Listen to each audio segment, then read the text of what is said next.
Good morning all of you. Agronomy सस्य विज्ञान में पुनः एक नए टॉपिक के साथ एक नए वीडियो के माध्यम से आपसे जुड़ने चल रहा हूं। आज का जो हमारा प्रकरण है, टॉपिक है, वह है क्लाइमेट, जलवायु। प्यारे बच्चों, कल्टीवेशन ऑफ एनी क्रॉप, किसी भी फसल की जब हम खेती का अध्ययन करते हैं, कोई भी आपकी क्रॉप हो, चाहे वह सीरियल्स क्रॉप हो, खाद्यान्न वाली फसल, चाहे ऑयल सीड क्रॉप, चाहे पल्सेज क्रॉप, चाहे फॉडर क्रॉप, चाहे फॉरेज क्रॉप, अथवा ओलेरी कल्चर में कोई किसी सब्जी का अध्ययन हो, ओलेरी कल्चर का मतलब सब्जी विज्ञान, पोमोलॉजी फल विज्ञान में किसी फल का अध्ययन करना हो, अथवा फ्लोरिकल्चर में पुष्पोत्पादन में किसी पुष्प का अध्ययन करना हो, तो कुछ महत्वपूर्ण बिंदुओं को ध्यान में रखकर हम अध्ययन करते हैं। जैसे वह महत्वपूर्ण बिंदु कौन से होते हैं? Botanical name, family, chromosome number, उसके बाद आपका क्लाइमेट, क्लाइमेट के बाद सॉयल, उसके बाद है प्रिपरेशन ऑफ लैंड, उसके बाद है आपका सीड एंड सीड रेट, उसके बाद जैसे आपका है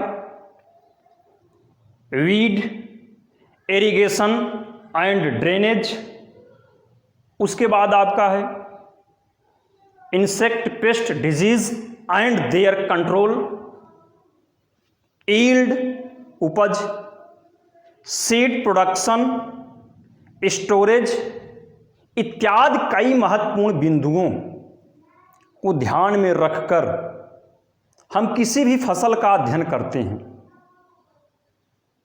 फसलोत्पादन में, क्रॉप प्रोडक्शन में यह एक महत्वपूर्ण कारक है। क्लाइमेट बारंबार प्रयुक्त होने वाला शब्द रहेगा, चाहे जो भी आप फसल पढ़ेंगे उसमें आप जलवायु के विषय में पढ़ेंगे। जब हम इन महत्वपूर्ण बिंदुओं को व्यवस्थित ढंग से आपके मस्तिष्क में बैठा देंगे, उसके पश्चात जब हम एक एक कल्टीवेशन, एक एक क्रॉप के विषय में जब अध्ययन करेंगे, तो आपको बहुत समझने में उसको आसानी होगी और आसानी से आप आत्मसात एवं ग्राह्य कर लेंगे, कोई समस्या आपको नहीं होगी। नहीं तो मैं कहूँगा जलवायु, तो आपको उस समय समस्या होगी कि जलवायु क्या है। इस समय यदि आपको मैं समझा दे रहा हूँ, कहा गया सेब किस जलवायु का है, तो आप कहेंगे टेम्परेट, शीतोष्ण जलवायु का है।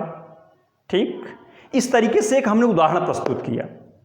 तो आइए इस महत्वपूर्ण बिंदु पर बिंदुवार व्यवस्थित ढंग से, क्रमबद्ध तरीके से इस पर प्रकाश डालते हैं। बस आपका दायित्व है वीडियो शुरू से लेकर के अंत तक देखा करें, जिससे बातें आपके मस्तिष्क में स्पष्ट रूप से बैठ जाएं। ठीक, एकाग्र चित्त होकर हमारी बात का आप श्रवण करेंगे। हमने लिखा है क्लाइमेट, जलवायु। फसल उत्पादन में, चाहे फसलों की वृद्धि की बात हो, विकास की बात हो, उसके वेजिटेटिव ग्रोथ की बात हो, अथवा रिप्रोडक्टिव फेज की बात हो, पूरे उसके लाइफ साइकिल में, जीवन चक्र में जलवायु की, मौसम की महत्वपूर्ण भूमिका होती है। बिना जलवायु को समझे हम अगर अपनी बात को करेंगे तो आपको वह बात उस समय समझ में कम आएगी। इसलिए हम उसमें बनने वाले सभी बिंदुओं को, पॉइंट्स को आपके समक्ष प्रस्तुत कर रहे हैं। आइए क्लाइमेट के विषय में हम लोग अध्ययन करते हैं। ठीक, एक क्लाइमेट होता क्या है? क्लाइमेट को समझने से पहले आवश्यक है कि हम वेदर को समझें। मौसम क्या है, ऋतु क्या है, वेदर क्या है, सीजन क्या है। जब इसको हम समझ लेंगे तो उसके बाद हम क्लाइमेट के विषय में आपको बताएंगे, बातें आपको समझ में आएंगी। ठीक, मैं इसको मिटा रहा हूँ जिससे अपनी बात को हम और स्पष्ट रूप से आप तक पहुँचा सकें। सबसे पहले प्यारे बच्चों, इनको समझने से पहले आवश्यक है कि आप सबसे पहले समझें वातावरण क्या है। वातावरण एक शब्द आपका है, उसी से रिलेटेड है, आप बिल्कुल परेशान न हो।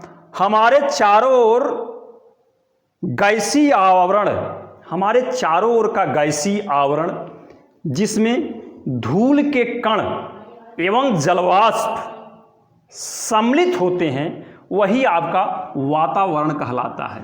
एक बार पुनः हमारी बात को सुनेंगे।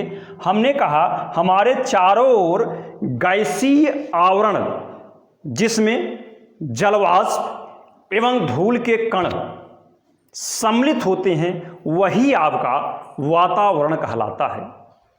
ठीक, एक चीज और समझें कि वायुमंडल क्या है। इसी एक लेक्चर में हम अपनी पूरी बात समाप्त करेंगे। वायुमंडल क्या है? ठीक, जब तक हम एटमॉस्फेयर नहीं समझेंगे, इसका वर्गीकरण नहीं समझेंगे, वेदर हमने कहा, सीजन कहा, क्लाइमेट कहा, इनको ही, इन बिंदुओं को समझ करके ही हम आगे बढ़ेंगे तो और हमारा जो कल्टीवेशन ऑफ क्रॉप रहेगा वह और रोचक एवं प्रभावशाली रहेगा। ठीक, वायुमंडल का शाब्दिक अर्थ होता है पृथ्वी की सतह से लेकर के सैकड़ों किलोमीटर, पृथ्वी की सतह से लेकर के सैकड़ों किलोमीटर तक फैला हुआ गैसों का संगठन। किसका संगठन? गैसों का संगठन, जिसमें धूल के कण एवं जलवाष्प सम्मिलित होते हैं, वही आपका वायुमंडल कहलाता है। ठीक, गैसों का आवरण हमने कहा, गैसों के आवरण में आपका nitrogen, carbon dioxide, oxygen, helium, neon, krypton, nitrous oxide इत्यादि हो सकते हैं। ठीक, इसके बाद अगर इसका हम क्लासिफिकेशन करें, किसका? वायुमंडल का क्लासिफिकेशन करेंगे। आप लोग पूर्व में पढ़े होंगे वायुमंडल के क्लासिफिकेशन में प्यारे बच्चों, इसमें जैसे आपका ट्रोपोस्फियर, स्ट्रेटोस्फियर, मीजोस्फियर और आयनोस्फियर, क्षोभ मंडल, समताप मंडल, क्षोभ मंडल, समताप मंडल, मध्य मंडल और आयन मंडल, ये कुछ बातें रही वातावरण एवं वायुमंडल। मैं शून्य से प्रारंभ कर रहा हूं, आप तक पहुंचूंगा। जलवायु आप आज समझेंगे, जलवायु ट्रॉपिकल, सब ट्रॉपिकल और टेम्परेट जब आप समझ जाएंगे तो कौन सा फल, कौन सा पुष्प, कौन सा खाद्यान्न से लेकर जितने भी क्रॉप हैं किसके अंतर्गत आते हैं, तो आपका एक बिंदु यह कंप्लीट हो जाएगा, आपको समझने में सुगमता होगी ना। ये रहा आपका वायुमंडल। अब वायुमंडल के बाद हम समझते हैं कि मौसम क्या होता है।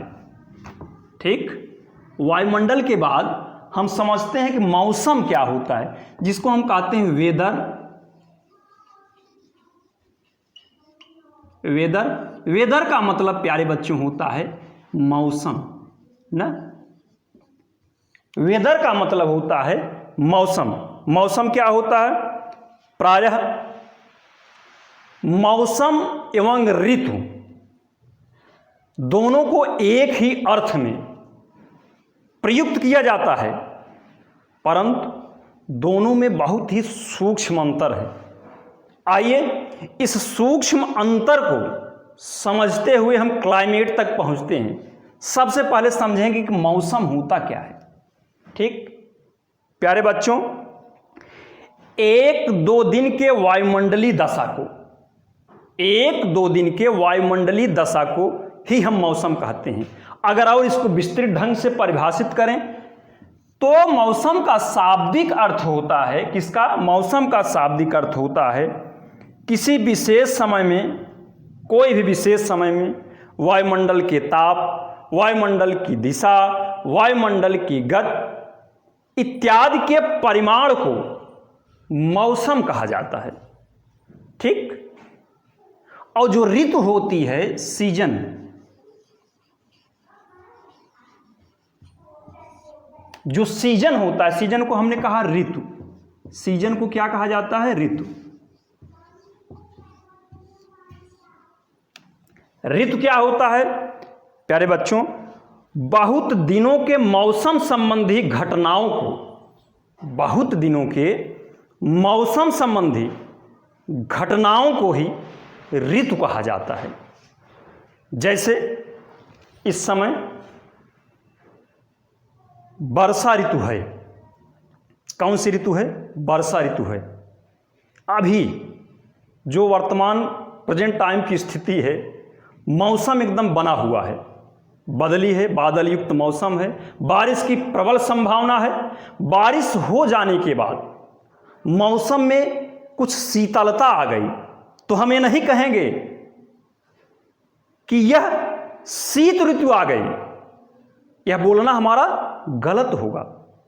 तो मौसम, हमने कहा 1-2 दिन के वायुमंडलीय दशा को मौसम कहा जाता है, जबकि ऋतु बहुत दिनों के मौसम संबंधी घटना को ही हम ऋतु कहते हैं।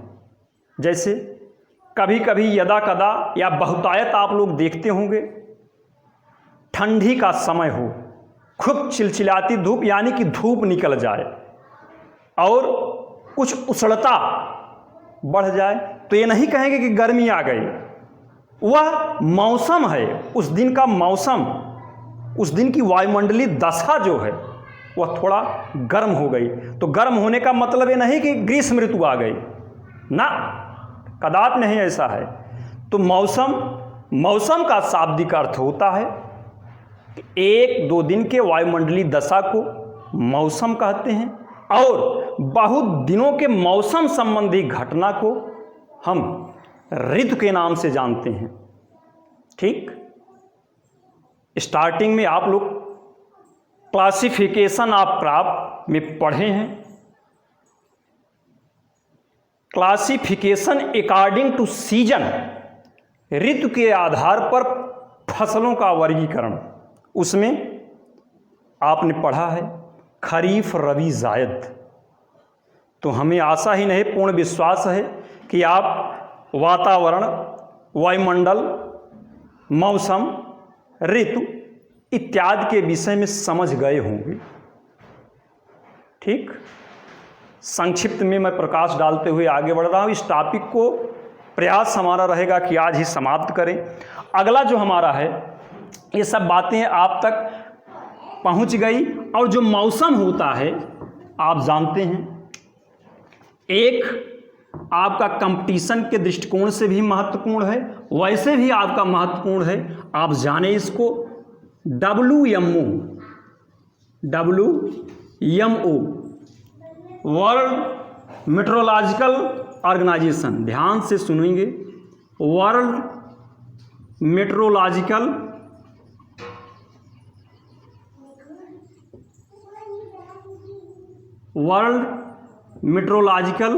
ऑर्गेनाइजेशन।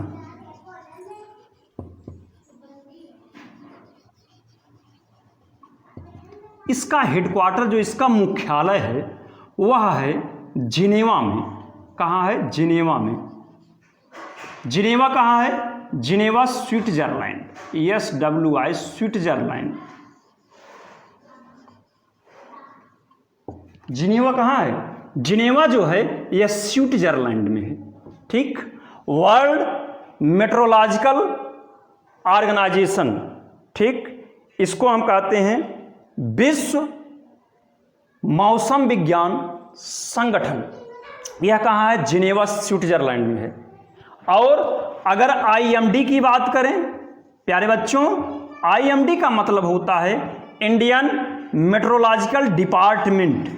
इंडियन मेट्रोलॉजिकल डिपार्टमेंट, भारतीय मौसम विज्ञान डिपार्टमेंट का मतलब होता है यह आपका विभाग। ठीक। यह आपका पुणे में है। कहाँ है? पुणे में है। ठीक। कहाँ है? पुणे में है। ठीक। अब 2 बिंदुओं को और आपको समझना है। एग्रीकल्चरल मेट्रोलॉजिकल, कृषि मौसम विज्ञान के अंतर्गत हम इनका अध्ययन करते हैं, मौसम ऋतु इत्यादि का। और एग्रीकल्चरल क्लाइमेटोलॉजी, कृषि जलवायु विज्ञान के अंतर्गत हम जलवायु का अध्ययन करते हैं। ठीक। मेट्रोलॉजी, मेट्रोलॉजी की ही शाखा है एग्रीकल्चरल मेट्रोलॉजी। देखिए, फसल का उत्पादन हमारा एम्स है मिनिमम कास्ट पर मैक्सिमम प्रोडक्शन। हमको हर बिंदु की जानकारी होना चाहिए। यदि आप गेहूं की फसल की सोइंग बरसात में करेंगे तो क्या आप अपेक्षा कर सकते हैं कि हमारा जो इनकम है, आय है, जो हमारा मिनिमम कास्ट पर मैक्सिमम प्रोडक्शन, कम से कम लागत पर अधिक से अधिक उत्पादन का जो हमारा लक्ष्य है, वह लक्ष्य सफल हो सकता है? तो आपका उत्तर होगा नहीं। क्यों? कि हर फसल के लिए एक क्लाइमेटिक कंडीशन, जलवायु दशाएं आवश्यक होती हैं। चाहे जर्मिनेशन की बात करें, चाहे वेजिटेटिव ग्रोथ की बात करें, चाहे रिप्रोडक्टिव फेज की बात करें, सबके लिए आवश्यक है निश्चित तापमान होना चाहिए, निश्चित वर्षा होनी चाहिए, एक निश्चित कंडीशन होना चाहिए। अगर हम चर्चा करें, भारत में कुल 15 भारत को कुल 15 एग्रो क्लाइमेटिकल जोन में बांटा गया है। आपको स्पष्ट रूप से दिखलाई पड़ रहा होगा, भारत को कुल 15 एग्रो क्लाइमेटिकल जोन में बांटा गया है। ठीक। अगर उत्तर प्रदेश की चर्चा करें, जो हमारा स्टेट है, राज्य है, उत्तर प्रदेश को कुल 9 एग्रो क्लाइमेटिकल जोन में बांटा गया है। कितने? उत्तर प्रदेश को कुल 9 एग्रो क्लाइमेटिकल जोन में बांटा गया है। आपके मस्तिष्क में चल रहा होगा, यह कृषि जलवायु विज्ञान है क्या? इस पर मैं बार बार चर्चा कर रहा हूं। एग्रीकल्चरल क्लाइमेटोलॉजी, ध्यान से हमारी बात को सुनेंगे। एग्रीकल्चरल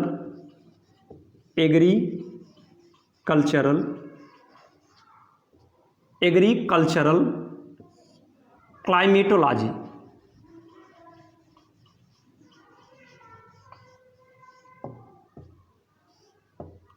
एग्रीकल्चरल क्लाइमेटोलॉजी, कृषि जलवायु विज्ञान, यह है क्या?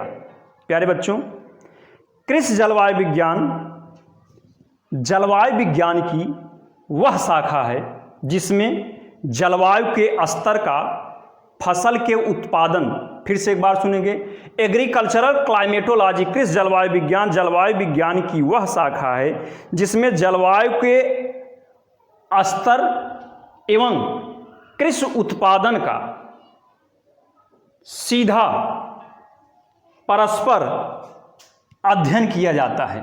दो चीजें का, जलवायु के स्तर एवं कृषि के उत्पादन का सीधा परस्पर अध्ययन संभव हो पाता है। किसके अंतर्गत? एग्रीकल्चरल क्लाइमेटोलॉजी के अंतर्गत। जलवायु के स्तर एवं कृषि उत्पादन का पारस्परिक अध्ययन संभव हो सकता है।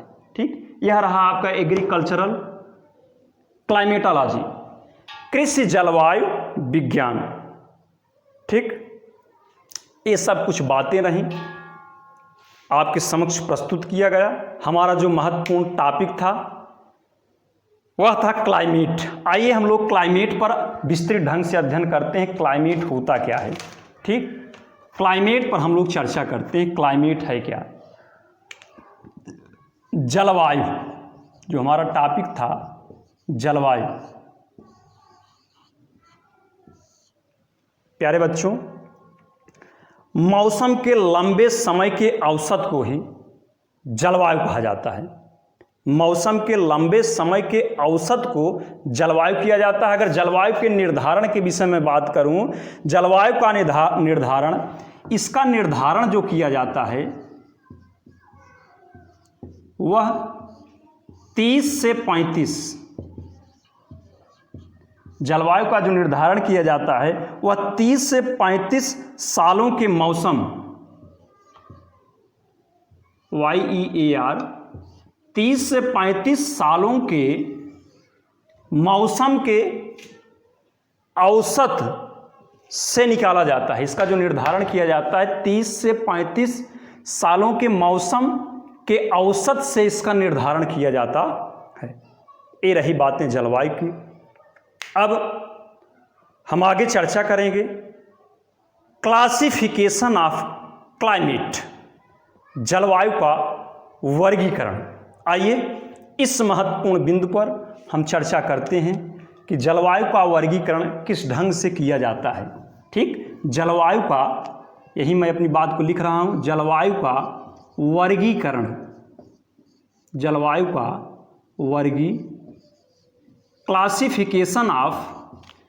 Classification of climate. ठीक, इसमें 3 प्रकार की जलवायु होती है। सबसे पहले तीनों का नाम जानेंगे। पहला जो आपका होता है वह होता है उष्ण जलवायु। पहला जो होता है उष्ण जलवायु।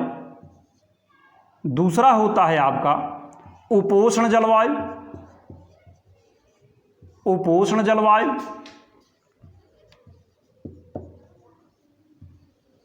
तीसरा जो आपका होता है वह होता है शीतोष्ण जलवायु।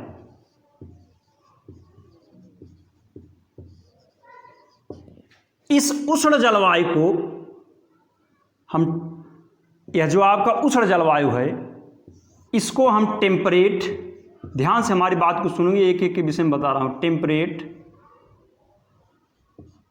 ट्रॉपिकल, सब ट्रॉपिकल, एक एक के विषय में बताऊंगा।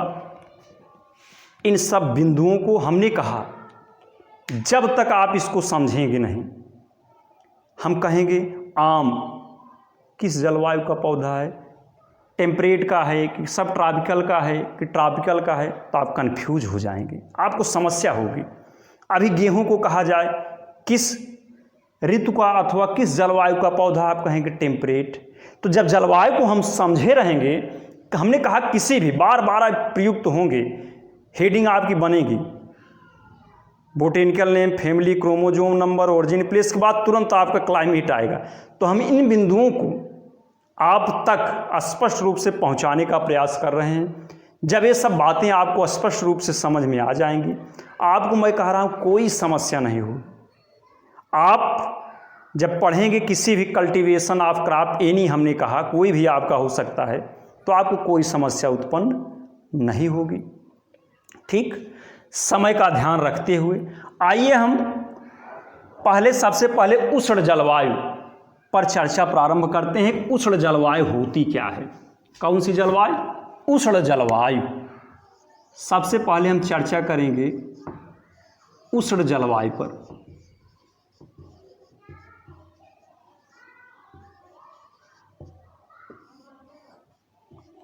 यह उष्ण जलवायु जो है पाई कहाँ जाती है, किस किस राज्य में पाई जाती है, इस जलवायु की क्या विशेषताएं होती हैं, इत्यादि महत्वपूर्ण बिंदुओं पर मैं चर्चा प्रारंभ कर रहा हूं। ठीक प्यारे बच्चों, यह जो उष्ण जलवायु होती है यह जलवायु समुद्र तटीय क्षेत्रों, ध्यान से हमारी बात को सुनेंगे, यह जलवायु आपकी समुद्र तटीय क्षेत्रों के आसपास पाई जाती है तथा इस जलवायु में नमी की मात्रा, मॉइस्चर, नमी की मात्रा अधिक होती है। नमी की मात्रा क्या होती है? वह सदैव अधिक होती है, मोर देन सब ट्रॉपिकल और टेम्परेट। उपोष्ण एवं शीतोष्ण से अधिक इसमें मॉइस्चर, नमी की मात्रा सदैव अधिकाधिक पाई जाती है। पुनः सुनेंगे, यह जलवायु समुद्र तटीय क्षेत्रों के आसपास पाई जाती है। ठीक, और इसकी विशेषता मैं बताऊं, यहाँ पर वर्षा बहुत अधिक होती है। रेन की क्रिया, वर्षा की क्रिया भी यहाँ पर बहुत अधिक होती है। अब आप बहुत कुछ पकड़ लिए होंगे कि वर्षा किस किस राज्य में सबसे अधिक होती है। वर्षा किस किस राज्य में अधिक होती है। अब आप तक बातें कुछ आपके मस्तिष्क में, जब मैप, भारत के नक्शे को, भारत के मैप को देखेंगे तो उसमें समुद्र तटीय क्षेत्रों से लगे हुए जितने भी स्टेट हैं वह सब इसी के अंतर्गत आते हैं। किसके अंतर्गत? उष्ण जलवायु के अंतर्गत ही आते हैं। ठीक, आइए हम कुछ राज्यों के विषय में आपको बताते हैं। जैसे आपका गुजरात हो गया, गुजरात के बाद आपका महाराष्ट्र हो गया। गुजरात यह भी समुद्र तट से लगा हुआ है। महाराष्ट्र आप बॉम्बे जानते हैं, यह भी लगा हुआ है।